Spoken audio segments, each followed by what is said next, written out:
നമ്മള്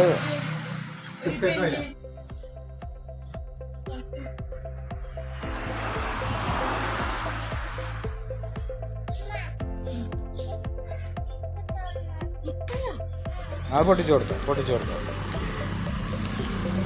happy Christmas എന്ന് പറഞ്ഞാൽ പൊട്ടിച്ചേരാം.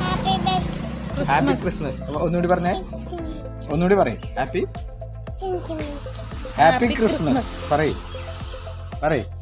ഹാപ്പി ബർത്ത്ഡേ അല്ല, ഹാപ്പി നാണായി.